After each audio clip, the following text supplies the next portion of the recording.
Mr. Kanaya Kumar. Hello. Jai Shri Ram. And as a representative of youth of Mangalore, I have a small request because Independence Day is approaching. I want you to at least say once Jai Hind. If you please can say Jai Hind once, it will be a pride to Mangalore. देखिए, एक तो आपने जय श्री राम कहा है, लेकिन हमारे यहाँ लोग सीताराम बोलते हैं। हाँ. Excuse me.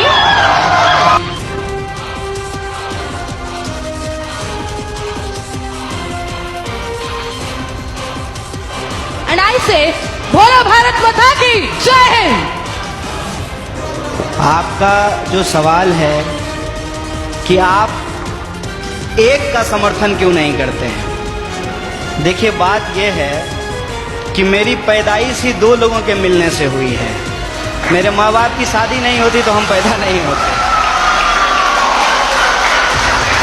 मेरे माँ और बाप दो लोगों की शादी हुई और ऑब्वियसली शादी होने के बाद जो वो किए होंगे उसके चलते हम पैदा हुए हैं। में दो लोग मिले हैं।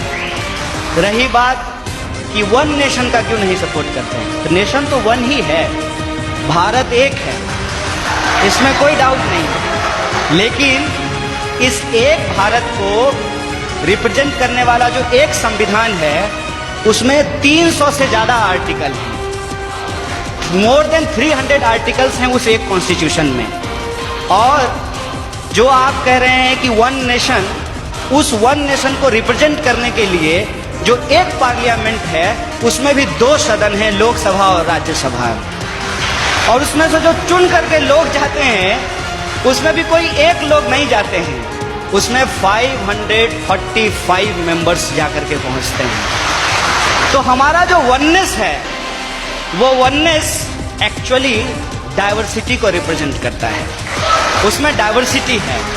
और आपने जो सवाल पूछा, जय श्री राम, जय श्री राम आप बोलिए, ये आपकी आज़ादी है, आप जय श्री राम बोलिए, जय हनुमान बोलिए, आपको जो बोलना है बोलिए, क्योंकि इस बात को बोलने की इजाज़त हमको हमारा संविधान देता है।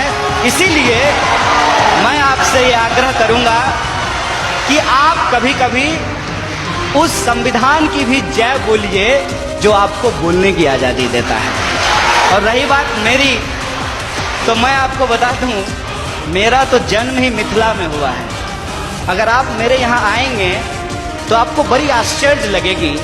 हमारे गांव में हर साल ये जो अगहन का महीना होता है हिंदी का, उसमें अयोध्या से बारात आती है और लड़के आते हैं बाराती बन करके, और राम लक्ष्मण आते हैं बर बन करके।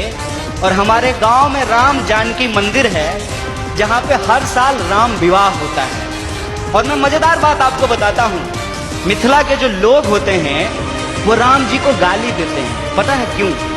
क्योंकि मिथिला राम जी का ससुराल है और इस लिहाज से वो राम जी का वो मजाक करते हैं। हमारी संस्कृति में जब शादी ब्याह होता है तो जो बारात आती है कि राम जो भगवान हैं उनको स्वागत में लोग गालियां दे रहे हैं, ये हमारा ट्रेडिशन है। और हम जिस संस्कृति, जिस कल्चर में पले बढ़े हैं, वहाँ कभी भी किसी भी भगवान को अकेले नहीं याद किया जाता है। आपने कहा ना वननेस, उनको अकेले नहीं याद किया जाता है। हमेशा राम को सीता के साथ और राधा को कृष्ण के साथ याद किया जाता है। ये हमारी परंपरा रही है। ये बड़ी आश्चर्य की बात है कि आप यूथ हैं और जो है, मैं तो पीएचडी कर लिया और मैं उम्मीद करता हूं कि आप भी पीएचडी कर पाएं।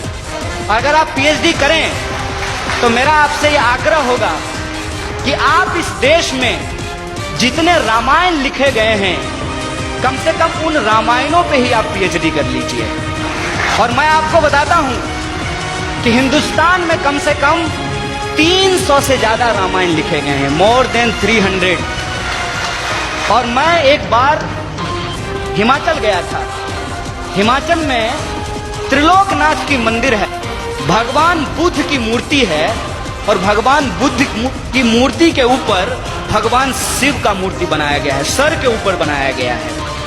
और उस मंदिर में पहले हिंदू साधु आते हैं जो प्रार्थना करते हैं, उसके बाद बुद्धिस्ट मोंक आते हैं जो वहां जाकर के परिक्रमा करते हैं। ये हिंदुस्तान की खासियत है। ये हिंदुस्तान की खासियत है कि वहां जो लाहौल, मैं उस जिले की बात कर रहा हूं और मैं फैक्चुअली अगर गलत हूंगा तो आप मुझे करेक्ट कीजिएगा। लाहौल जिले में जहां ये मंदिर है, वहां की जो भाषा है लाहौली, वहां का जो रामायण है जो लाहौली भाषा में लिखी गई है, उस रामायण में सीता का अपहरण रावण नहीं करते हैं, बल्कि रावण सीता के पिताजी हैं। उस रामायण के हिसाब से सीता एक्चुअली रावण की बेटी है लाहौली रामायण के हिसाब से, और राम ने प्रेम विवाह करके सीता से शादी कर ली, इसलिए रावण और राम का युद्ध होता है। ये हिंदुस्तान की खासियत है। देखिए, आई डोंट नो कि आपको किसने और क्यों दिमाग में इन चीजों को डाला है, लेकिन मैं आपको कहता हूं कि इस देश में जो लोग पैदा हुए हैं उनके लिए इससे ज्यादा गौरव की बात नहीं हो सकती है। अगर आप हिमाचल जाएंगे तो आपको महसूस होगा कि आप स्विट्जरलैंड में हैं, और अगर आप मैंगलोर और गोवा के बीच पे सोएंगे तो आपको लगेगा जैसे मियामी के बीच पे लेटे हुए हैं। अगर आप इस देश के मैदानों में घूमेंगे तो आपको लगेगा कि ये अमेरिका के उस ग्रीन मैदान से भी ज्यादा बड़ा मैदान है। अगर आप दक्षिण के पठारों में घूमेंगे तो इसकी अपनी एक खास बात है। अगर आप छोटा नागपुर के पठारों में घूमेंगे तो वह खनिज संसाधनों से भरा हुआ है। मैं आपसे यही कहना चाहता हूँ, आपका देश आपका है, जैसे आपकी माँ आपकी है, और आप अपनी माँ से यदि प्यार करते हैं तो ये आपका निजी मामला है। लेकिन जब आप रोड पे चल रहे हो, कोई आए, कोई भी रंग का झंडा लेकर के और कोई भी नारा लगा करके, चाहे वो इनकलाब जिंदाबाद बोले या जय श्री राम बोले, वो नारा लगा करके, वो झंडा दिखा करके आपसे कहे कि तुम अपनी माँ से प्यार करते हो, जरा करके दिखाओ, तो आपका क्या जवाब होगा?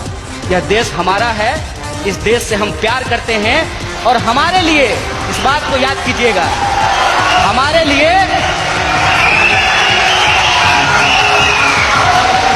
लिए प्यार नुमाइश की चीज नहीं है। हम प्रेम करते हैं और अपने दिलों में लेकर के घूमते हैं। बहुत बहुत शुक्रिया, बहुत बहुत धन्यवाद।